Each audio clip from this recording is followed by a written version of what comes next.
The sellers won't let us do an inspection. What can we do? I'll answer that question and more on this episode of your Homebuyer Guide podcast. We're currently under contract for a house 4 days until closing. We waived the inspection because an inspection was done on the home with another buyer that was under contract for the home. The previous buyer canceled the deal because of personal reasons. We tried to schedule a time for the roofer to come out and assess the integrity of the roof. The seller keeps saying they're busy. Our realtor says this is normal since we waived the inspection period. Is this a red flag that something is wrong with the home? Even if an inspection is available, it's best to get your own. In this situation, maybe write something into the contract about the inspection period being waived, but still doing an inspection for informational purposes. A lawyer can help you with the verbiage on that. Now, depending on your contract, you should be able to do an inspection even though you waived the inspection period, because that's what you basically did, is you're waiving that period where you have basically that due diligence of being able to inspect, but you didn't waive your right to an inspection altogether, I'm assuming, depending on what your contract says, obviously. So is this normal? If your realtor says it is, it might be. I would have an issue if the seller wasn't allowing us to do an inspection and it's in the contract that we have a right to do the inspection. If you believe that the seller is in breach of your contract and your realtor says that they're not, I would contact their broker and also an attorney if needed.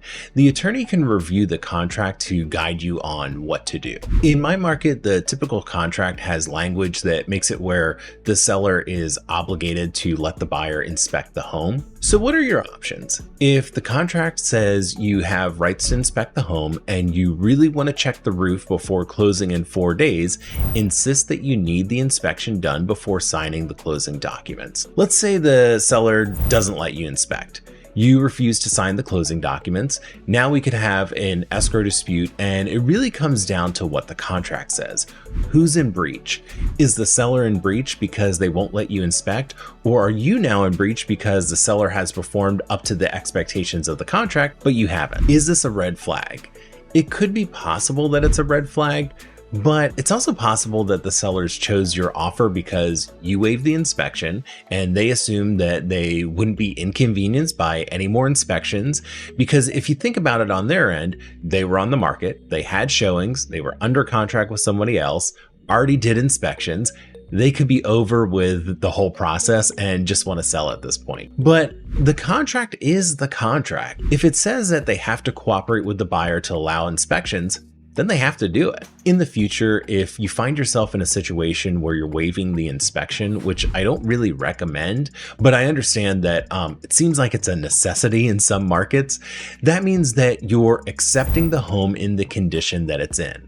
So even if you do an inspection, you find out that the roof is messed up and needs to be replaced, you're locked into that contract unless you just want to lose your escrow deposit. Now, you could try to negotiate with the seller to fix the roof, but if I'm the seller, why would I negotiate, right? If it's a competitive market, I'd take your escrow money and then put the home back on the market to sell. If the seller has a particular timeline that they need to sell, then they might negotiate, but I'm sure they wouldn't be happy about it. So before you waive the inspection, really think about what it means and if you're comfortable being locked into a purchase to a home that you really don't know anything about. Also, if a realtor is ever telling you something that doesn't make sense, I'd question it. You want to resolve issues as soon as they come up. I think it's okay to reach out to the broker if you ever have any issues.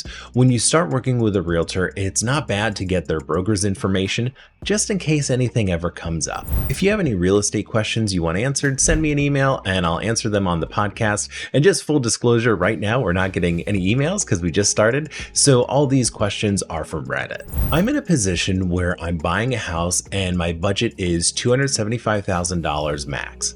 But if I want to go above $250,000, it has to be an FHA. We've found the perfect house and it's above that $250K mark, but the MLS says they only accept cash and conventional. Can we really not put in an offer? Why do sellers do this? The FHA appraisal process is not a huge deal. I've done it in the past when selling. Before scheduling a showing, I let my buyer know if there's a particular loan type that won't be accepted by the seller. However, I do give them the choice to still schedule a showing. I'm doing this to manage expectations. I'd hate for someone to fall in love with a home and not be able to even be in the running to purchase it. If they decide to see it and make an offer, I have no problem sending an offer. Obviously, if the seller's saying that they're not accepting FHA loans, you may not have a good chance, but you really never know. It doesn't hurt to try. Now, this is what I've found. A lot of times sellers will say they're not accepting an FHA loan, but it's because the listing agent told them not to. But the seller really doesn't know why you would or wouldn't want an FHA loan. So know that sometimes this isn't coming from the seller themselves. To directly answer your question, can you really not put an offer? You should absolutely put in an offer. What I always recommend doing before putting in an offer is the buyer's agent to call up or text the listing agent to find out what's most important to the seller in an offer. Sometimes it's the most amount of money, sometimes it's an extended closing, a rent back, there's many other situations. It doesn't hurt to try. Just manage your expectations so you don't get too discouraged if you don't get the home. Why do sellers do this? Like I said, sometimes it's the listing agent. I think the reason this is done is there's a misconception that to pass an FHA appraisal, it's really tough. Now, sometimes it can be, other times it's a walk in the park. I had one FHA appraiser do an appraisal at one of my listings where he took a few pictures of the home, talked to me for about 10 minutes about Olive Garden, and then left. The home appraised just fine. And then you have other appraisers that are looking at every little thing. There's also situations where maybe a house wouldn't pass an FHA appraisal, like maybe a roof is too old or something like that. There are some nitpicky things that FHA and VA loans will require, so that's why I think sellers and listing agents will sometimes shy away from FHA loans. Something to keep in mind when you do have an FHA loan, there are some areas in your market where it's more common than other areas where FHA loans are used. So if you are using an FHA loan, you might be able to talk with your real estate agent to find if there's an area in your market where FHA loans are pretty common. If you need help finding a real estate agent, I can help you. The link is in the description. I found that FHA loans are more accepted in areas where the homes are considered starter homes, maybe a little smaller, probably a little lower cost than most homes in the area, things like that. So put in that offer and best of luck that it gets accepted. House was unoccupied for 3 weeks in between us purchasing and the seller leaving the state. I looked at the ceiling in one of the bathrooms today and noticed that it looks like a water stain. It looks like a coffee spill almost. We literally closed Monday, got the keys Tuesday.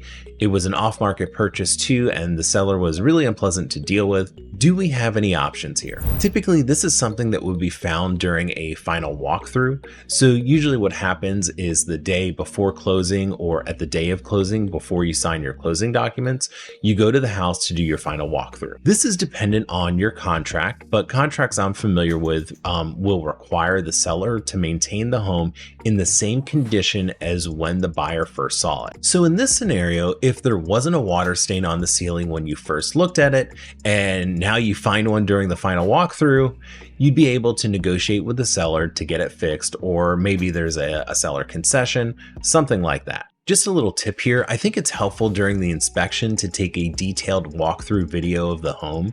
You video from the ceiling down to the floor. You do that for the whole room and throughout the whole house. I would also video the exterior of the home. Now, why you do that is now you have video proof of the current condition of the home. So if you do the final walkthrough and you see something that you're not sure was there before, you can reference that video and prove that, hey, this is different. So those are some things that you can do to maybe avoid this situation in the future. For your current situation, I'm going to be honest with you, you're kind of in a tough spot, because if you already signed the closing documents, you accepted the condition of the home. Now, you might have some options. Let's say the leak is coming from a pipe. Maybe the seller had the pipes replumbed or fixed and they're still under warranty. The warranty could be transferable, so I'd check on that. Also, maybe you got a home warranty for the home at closing. You might have purchased it, or maybe the seller did as terms of the contract. Another thing you could do is try reaching out to the seller to see if they know anything about the leak and if they'd pay to fix it. Now, especially in this situation where you said the seller was really unpleasant to deal with, they probably won't help you out at all. And to be clear, they don't really have any legal obligations to help you out at this point. Once you sign that final paperwork, the home is your responsibility. Something to explore is if the leak was pre-existing and the seller knew about it but didn't disclose it, then that could turn out to be a legal issue.